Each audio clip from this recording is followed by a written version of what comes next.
Muy bien. Diputado, muchas gracias por la Gracias entrevista. a ti, Claudio.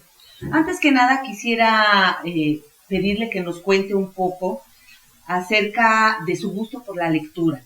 Sabemos que cuenta con una biblioteca. Me gustaría que me contara de dónde empieza ese gusto. Lo debemos haber hecho esta entrevista en mi biblioteca. Sí es muy numerosa por varias razones. Primero, sí tengo el gusto por la lectura y la política no lo ha matado, afortunadamente. Aunque debo decir que con las jornadas tan intensas, te vas concretando a veces en lo fundamental, en lo informativo, pero que es muy vasto.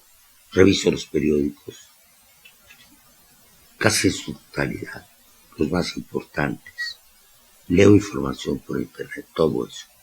Y bueno, cuando a veces hace descansar, habitualmente la gente va a la televisión. Yo tengo siempre un libro abierto que estoy revisando.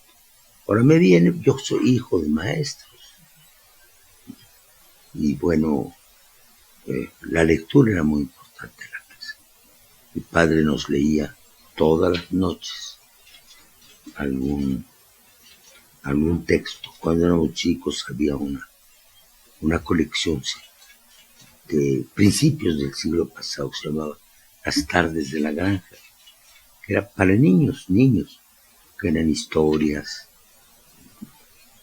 poesías, estas cosas. Y luego nos empezó a leer libros más complicados.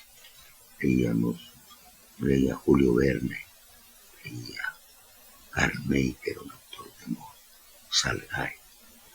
Y bueno, eso hizo que con el tiempo, ya cuando teníamos edad primaria, pues nosotros hiciéramos por nuestra cuenta escrituras. Y luego, pues la curiosidad intelectual nunca me ha faltado. Y tuve mucho tiempo de mi vida, pues, cerca de 24 años creo, de profesor. Pues salté de la academia a la política. Entonces, creo que fui un buen estudiante, también por ello, y desde que estaba en quinto año de la facultad, empecé a dar clase en la facultad. Entonces, me dieron en historia universal, entonces a ponerme a la historia universal, sociología, que es eso, por un momento bien, Revolución Mexicana, que fue el curso que di más años en mi vida, sistema político mexicano, sistemas políticos comparados. Y luego mi vida en el extranjero fue muy amplia también, más de 12 años. Hay siempre el momento. Los 4 como estudiante fueron los años más salí de todo. Los autores franceses principalmente, novela del boom europeo, anterior, Latinoamérica, etc. Eso. Es muy hermoso esto que nos platica de que su padre fue quien te daba el tiempo para leer. Mi padre era autodidacta, porque él era profesor, pero de educación física. Pero como mi madre era las dos, y era profesora de sexto de primaria, entonces había un equilibrio, vamos. Mi madre era una gran aficionada a la historia universal, a la geografía universal, y mi padre a la historia de México, desde donde deriva también mi educación política. Se requeriría ahora que también los padres estén más cerca de sus hijos. Ha cambiado mucho la sociedad. Muchísimo. No de la sociedad unifamiliar que vivíamos a la sociedad extensa de ahora. O sea, la familia es algo mucho más informe, extendido. Los divorcios. Ya en estas generaciones, le pregunto a alguien, oye, tú, hombre o mujer, joven, ¿vives con tu padre? Con tu...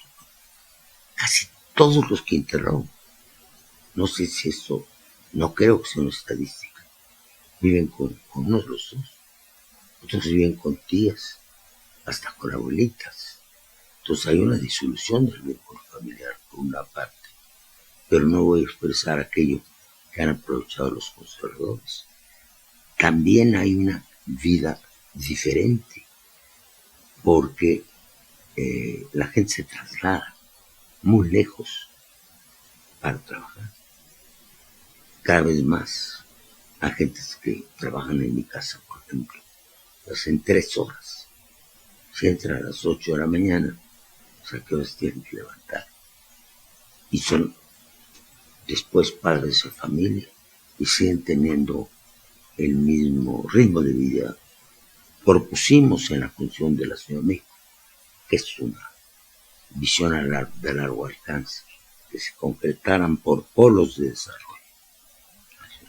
No puede estar cerca la escuela, el trabajo, el hogar. Pero eso tardará mucho en realizarse, por desgracia. Y esta situación de la sociedad también ha derivado en muchos problemas que estamos viendo, la violencia, la delincuencia. Ha sido digamos, un complemento. No creo que sea la causa principal.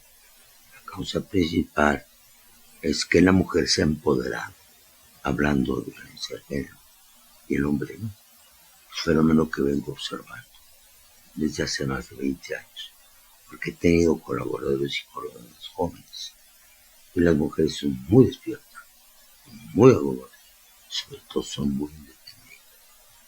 Es decir, el trauma, como dice Violeta Ortiz en su entrevista, es que la mujer ya no obedece al hombre. Ese es el tema para mí. Ya no obedece. Es más, no acepta ciertas expresiones que son mandatorias hasta que se disfraza. Oye, ¿no te gustaría? Ya, esta mujer siente que se lo estén poniendo. Eso es muy importante. Lo otro es muy grave. Es una desgracia. Hay crímenes, como el de Fátima, que no son explicables bajo eso. Son explicables en una banalización de la violencia. Cuando la gente se vive constantemente los crímenes que llegan hasta que mete parte del cuerpo humano, el famoso pozole no nacido, pues, les parece fácil hacer. Y el descuartizamiento de las personas no existía, ¿no? Toda aquella época, y ya no es el método en que los narcos colgaban gentes en los puentes, ¿te acuerdas? Entonces México ya tiene muchos años. Además tiene en sus genes, nuestros genes, hay muchos en el ADN, se diría ahora, antecedentes de violencia, entre los primeros habitantes, los mexicas. Eran rituales, pero existían. Los conquistadores, el enorme, gran número de revoluciones que tiene este país. Creo que ningún otro, por más o más antiguo. Desde la Revolución Mexicana duró 10 años, el número de muertos es terrible. Pues hay esa inclinación a la violencia que hay que combatir. Pero fundamentalmente el tema del lugar. Rectores de la universidad, aquí los tengo, por ejemplo, estaba viendo a 5 medidas de emergencia. Quiero hablarle para poner un estudio a fondo, un estudio que comprenda todo. Yo estoy diciendo líneas generales. Esto tiene que ser tratado por sociólogos, por psicólogos, demógrafos, lo que tú quieras, abogados, criminólogos, todo. Pero hacer un estudio a fondo y tratar de dar respuestas. Así es.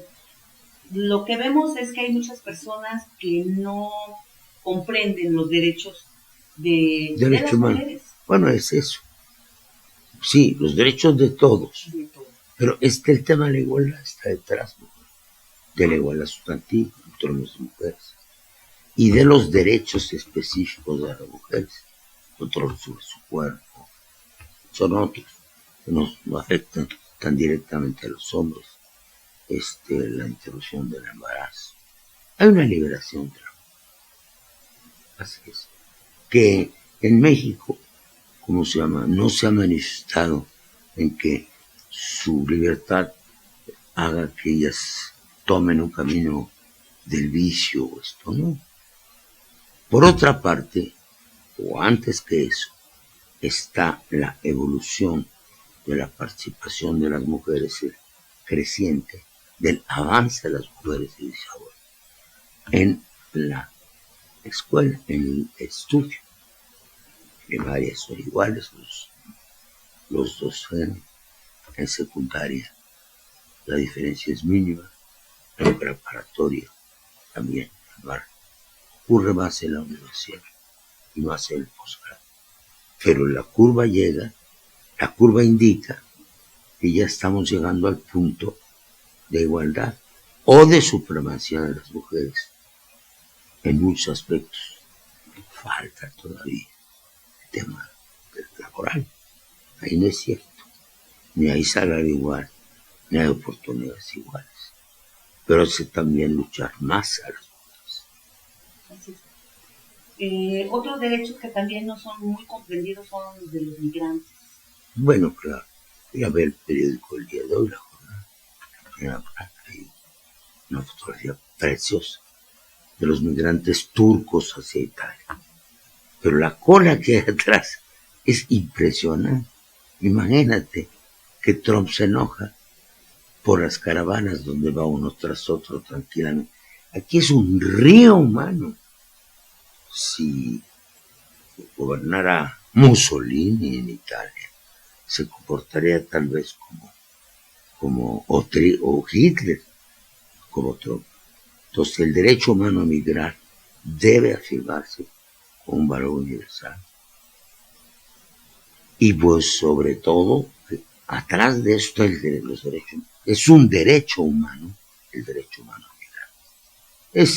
He dedicado años de mi vida a esto, se sabe, ya el tema, ya casi se identifica conmigo, entonces me gusta hablar también de otras cosas. Estoy convencido, tarde o temprano, la migración se impondrá.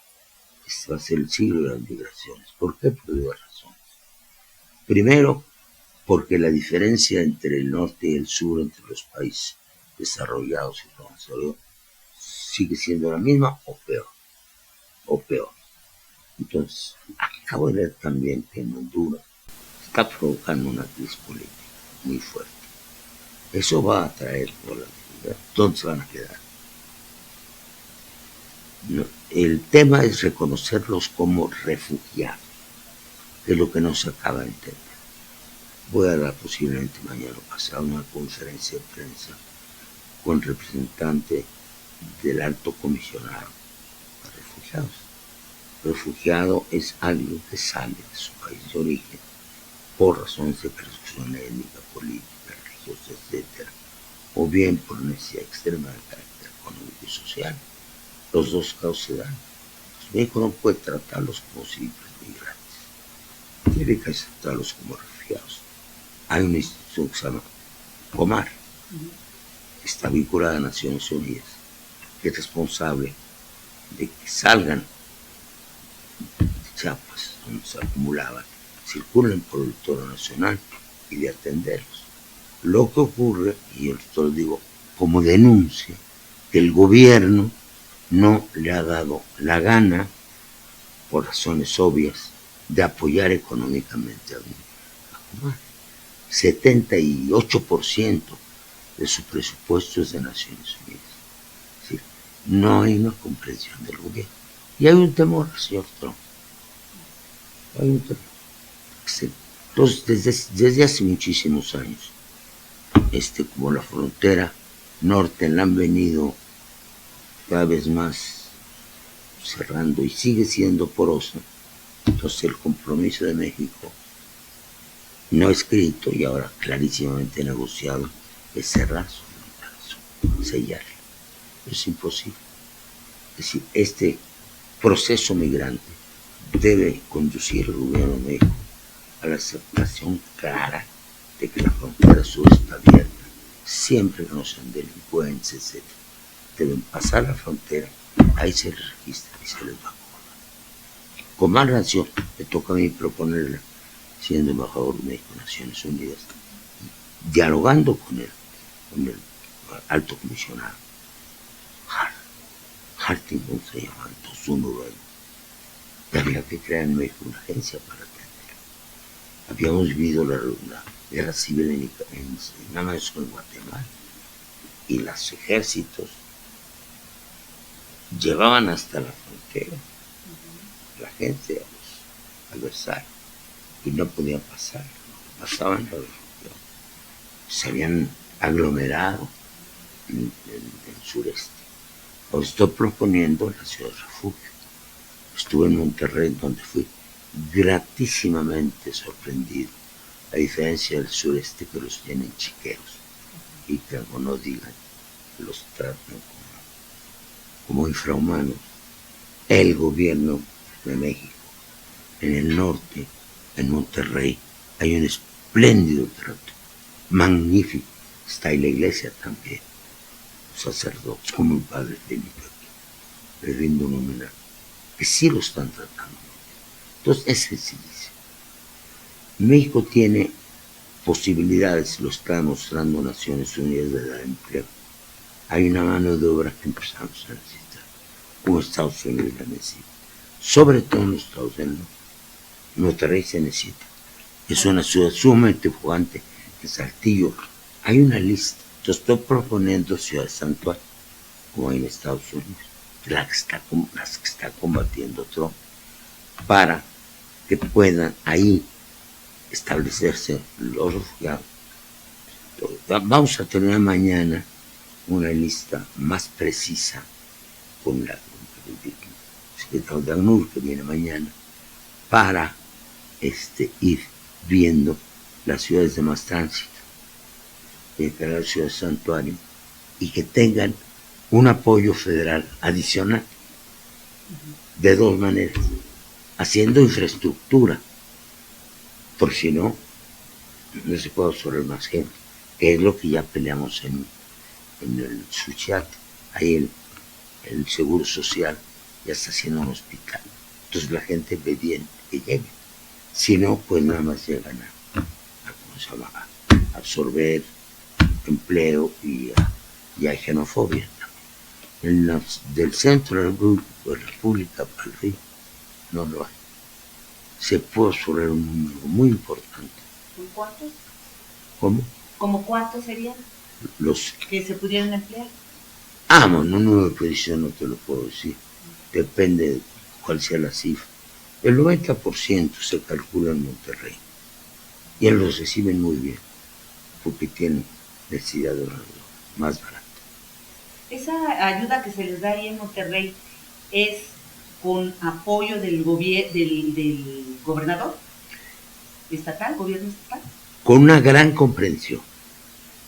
Toda la gira, que duró 2 o 3 días, estuvo acompañado del director de gobierno, que está de acuerdo en esa política, y del subdirector, que lo vi entusiasta con esa política. Monterrey tiene en esto, pero una vez más, es un estado federado, no es un estado sometido, y tiene muchas singularidades en su elección. Pero Saltillo también tiene la misma cultura. Esta situación de los migrantes le generó a usted un problema con su partido, con algunos miembros de su partido. ¿Esto ha sido superado? ¿Cómo lo han manejado? Pues yo creo que con los miembros del partido no. Yo creo que lo entienden. Hablo mucho con los de Chiapas, con los de Oaxaca, los de Guerrero, Michoacán, que es otra ruta. No hay problema, entienden muy bien. Lo que pasa que es que algunos sintieron, permítanme parar, ciérrame la puerta, mano. Bueno, perdón, disculpa. Entonces, algunos creyeron que era una crítica a la política del gobierno, que efectivamente no es eso, y una crítica a la política en particular de la Secretaría de Relaciones Exteriores, que ha negociado este trato diferenciado con los americanos. Entonces, yo tengo una voz propia. Hablé de una ceremonia de presidente muy afectuoso. Él sabe lo que estoy.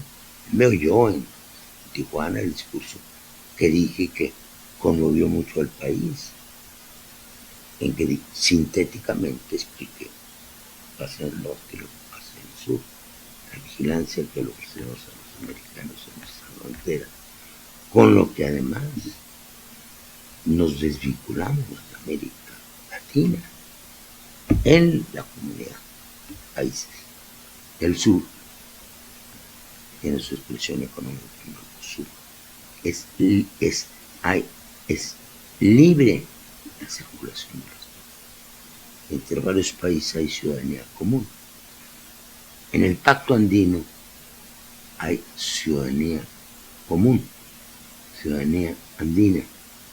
Y en América Central, no sé, hay un acuerdo, C4, y también el tránsito es libre. Entonces, teóricamente, una gente X, te lo pongo caminando, pues caminando, de la Antártida hasta el Suchiate, sin que lo pague. Me gusta el tapón, es lo que es denigrar, porque entonces sí somos el patio trasero. Entonces nosotros nos autodesvinculamos de América Latina. ¿No te parece muy penosa situación? Sí, pues sí. Y esta situación no fue comprendida por varios miembros de no. Morena. Yo juro que he hablado. Te digo que hubo un equívoco. Creen que estoy contra la política del gobierno. Y particularmente te lo digo en relaciones exteriores.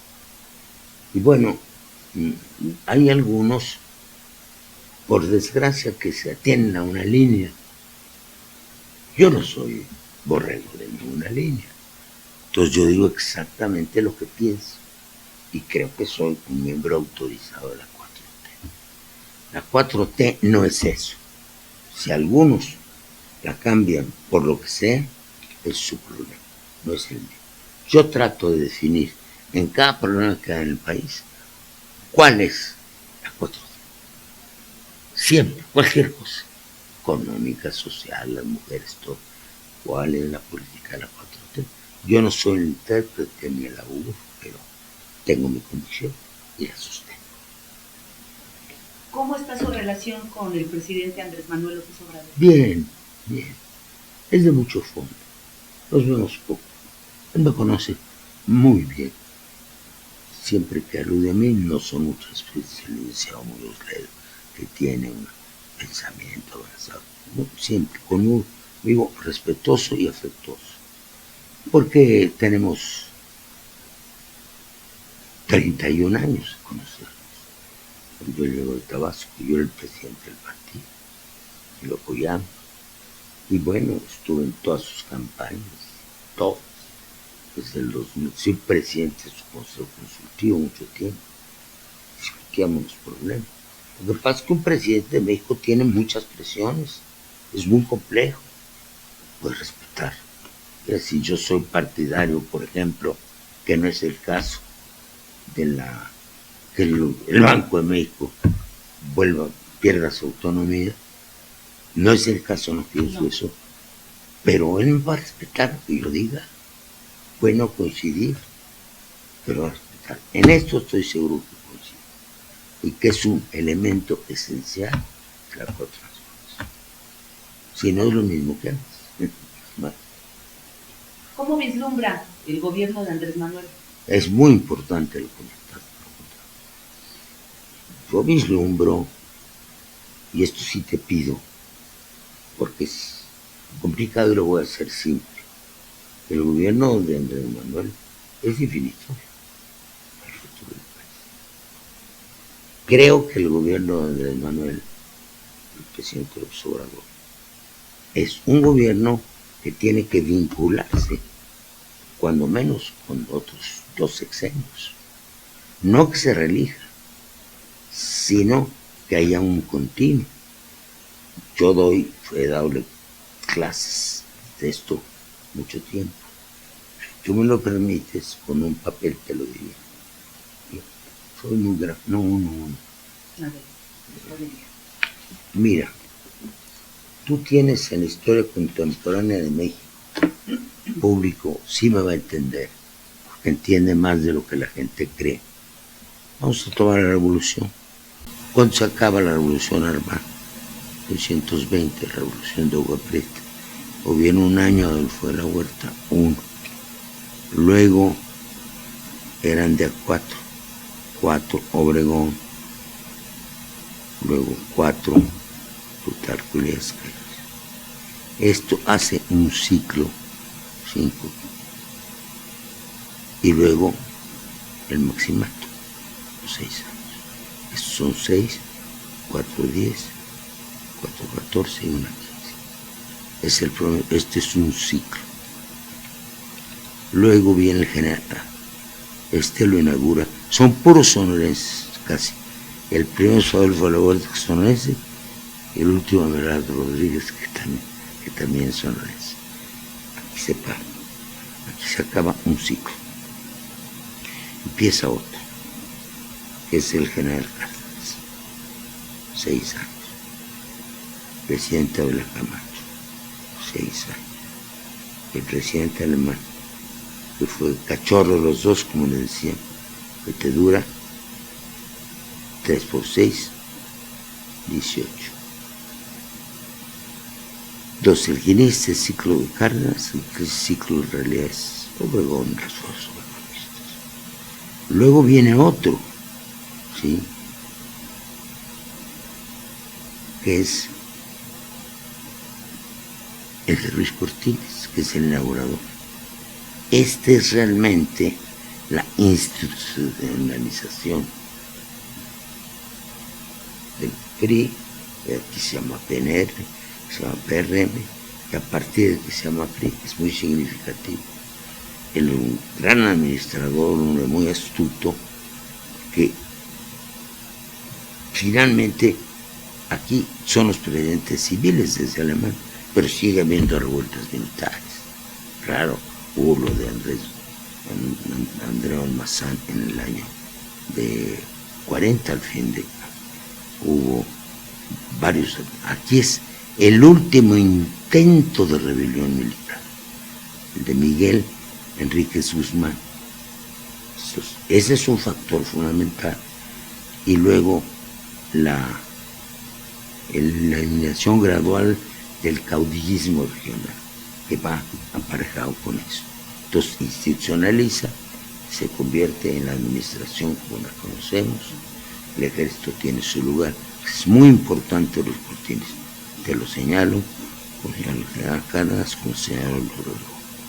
Después viene un periodo este es post-revolucionario, es digamos el periodo moderno, contemporáneo.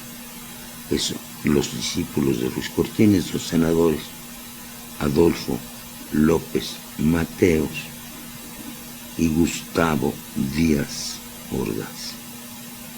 Son 2 senadores, uno está en México y uno de Puebla. Él forma. López Mateos tiene la virtud de abrir esto al mundo, de tener la fama de que es un presidente universitario, primer presidente rector. Es otra canción. Desgraciadamente Gustavo Díaz Ordaz, que sostuvo este régimen desde el principio por el lado represor, compartió un gobierno esencialmente administrativo del Pacífico en un gobierno también represor.